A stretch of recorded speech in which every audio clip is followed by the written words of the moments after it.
September 21 ఆదివారం సర్వపితృ అమావాస్య రోజున సూర్యగ్రహణం రాత్రి ఉదయం 11:01 గంటలకు ప్రారంభమవుతుంది. సూర్యగ్రహణం శిఖరం ఉదయం అర్ధరాత్రి 1:11 గంటలకు సంభవిస్తుంది.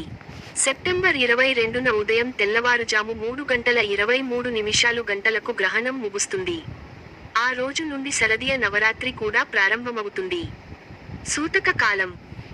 సూర్యగ్రహణం సూతక కాలం అది ప్రారంభమయ్యే 12 గంటల ముందు ప్రారంభమవుతుంది. దీని ఆధారంగా ఈ సూర్యగ్రహణం సూతక కాలం భారత ప్రామాణిక సమయం ప్రకారం సెప్టెంబర్ 21న ఉదయం 11:01 గంటలకు ప్రారంభం కావాలి. సూర్యగ్రహణం పూర్తి కావడంతో సూతక కాలం ముగుస్తుంది. భారతదేశంలో సూతక కాలం చెల్లుబాటు అవుతుందా? ఇది ఈ సంవత్సరంలో చివరి సూర్యగ్రహణం. కానీ, ఇది భారతదేశంలో కనిపించదు. ఫలితంగా దీని సూతక సమయం మన దేశంలో చెల్లదు. కాబట్టి, ఈ సూర్యగ్రహణం ప్రభావం ఇక్కడ ఉండదు.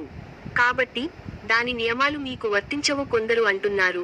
కానీ, గ్రహణం భూమండలం మొత్తాన్ని ఎంతో కొంత ప్రభావితం చేస్తుంది కాబట్టి. సూతక కాలంలో ఈ పనులు చేయవద్దు. సూర్యగ్రహణం సూతక కాలం పరిగణించబడదు.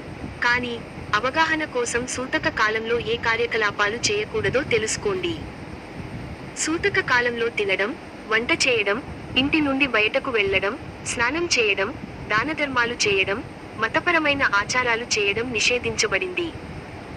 సూతక కాలంలో గర్భిణీలు ఇంటి నుండి బయటకు వెళ్లకూడదు. లేదా పదునైన వస్తువులను ఉపయోగించకూడదు. సూతక సమయంలో నిద్రపోవడం కూడా నిషిద్ధం.